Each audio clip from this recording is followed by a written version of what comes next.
everyone, today's video I've got Megan from Restored Balance and Yvonne from Original Slab with me, and we filmed this video a while ago before the whole lockdown for COVID-19, and I delayed posting this video because with all the whole coronavirus things happening and everyone's getting really stressed and just the environment was not stable.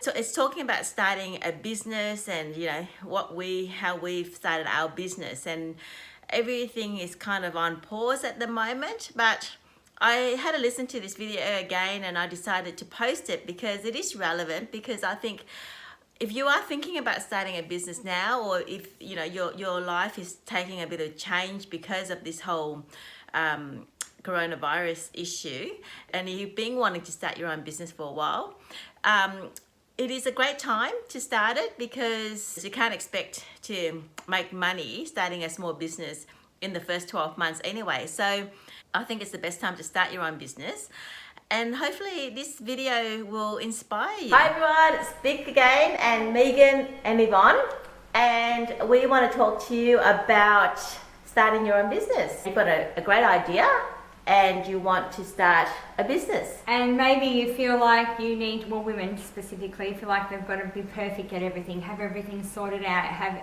the money, have everything. Yeah. We're here to tell you, you don't need to do that. No, I mean that's right. The main thing is to just start, because if you don't start, you wouldn't know what the problems are, what you need to work out. I think problems are fantastic. That's because right. Yep. If you can identify a problem, if you hit a roadblock, yep, then you know what you need to fix it. And making mistakes is the biggest way, or the best way to learn. Yeah. That's right. And we have all started our business. I've been in business for 8 years now. I've been a kinesiologist for 5 years, but before that I was a practice manager for 9 years. I've been in business for 4 years. Yes. Yeah. And Yvonne started her business by accident. I sure did. Yeah. So I started making earrings for friends as gifts, and I was asked whether or not I was selling these, because people were then inquiring about buying them for their friends as gifts. And that's what, you know, started the whole business. And someone said to me, well, why don't you start selling these?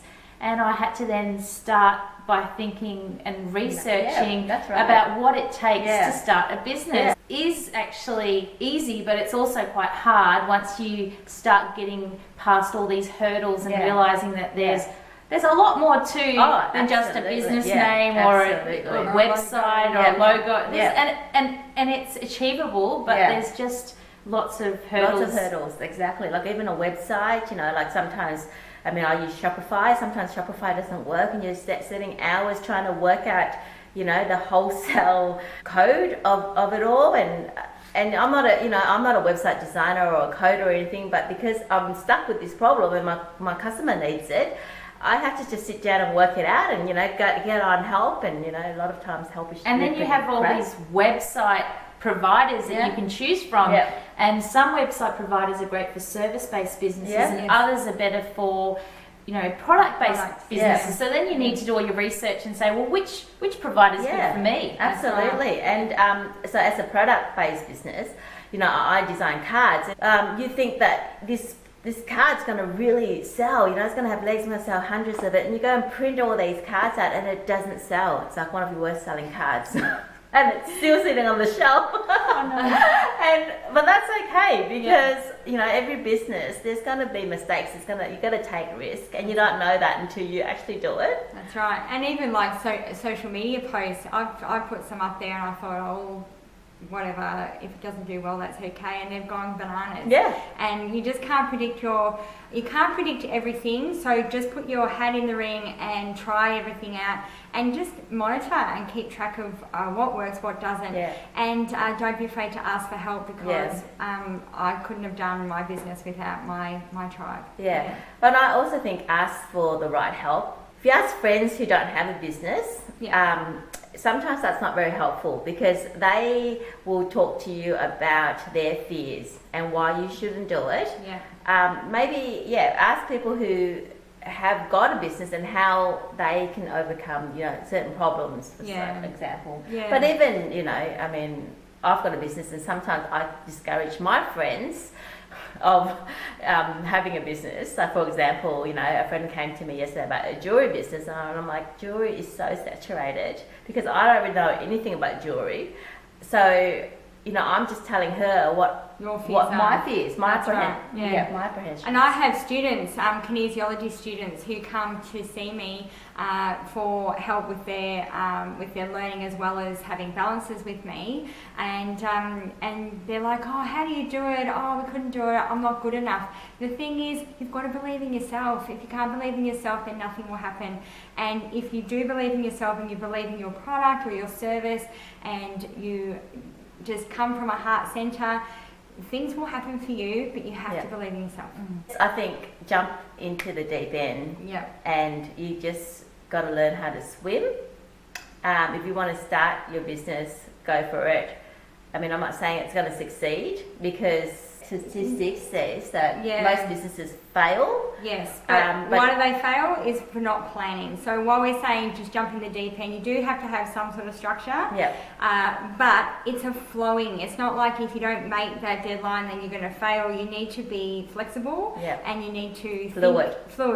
Even though some do fail, there's also a period of time that you need to factor in that it's not going to happen overnight. That's right. There's so many things that you need to tick off. They say overnight success takes 5 years. Yes. 2 years before I certainly started making anything that would be profitable. And I had factored that in. And now it's paying off. So you need to be patient and stick to your guns. You've got to listen to the market, don't you? That's right. I mean, it's not all about what you like. It's a compromise sometimes. And the market's constantly evolving. Trends, colours, fashion. You need to keep up to date with that, not necessarily be in line with it and always copy it, but perhaps ahead of it, and just see what flavours of the month are coming up, see what's happening overseas. And I think people that are really successful that I've seen on social media are extremely progressive. Very progressive. Bic showed me someone today that does acrylic, and you know, who would have thought acrylic is still actually people are saying it's possibly out, but based on what Bic showed me today, I said, oh, this is extremely progressive, and it's acrylic, and I've never seen it used like this before. So that person clearly has thought outside of the box. And there's so many factors in starting a small business, and as I said, it's not about overnight success. It's about trying things, and if it doesn't work, trying something else, and not giving up, giving it 110%. And not just trying products, trying different markets. You know, some markets don't work, some areas don't work, other areas might work. But having said all this, it's probably the hardest thing I've done besides having kids. So it's not easy. It's not, you know, you're not going to wake up and be successful. You know, you're not going to put a post up on Instagram and then everyone's going to buy it, because it doesn't happen. It takes so much legwork, so much peddling, so much hustling. And it's not. It's definitely the hardest thing I've done. But what's been the most rewarding? Because I feel like you're talking people out of it now. Yes. So what's been the most rewarding? It is the hardest and the most rewarding. Yes. Because it's giving me the lifestyle that I want, and the creativity to be my own boss, and to try new things. And you know, when people buy my things, strangers, not friends, it's a real validation as well. And it just makes me feel really proud. That's right. And from a service-based thing, referrals, I mean, most kinesiologists will say that word of mouth is their best form of advertising, which I'll agree with.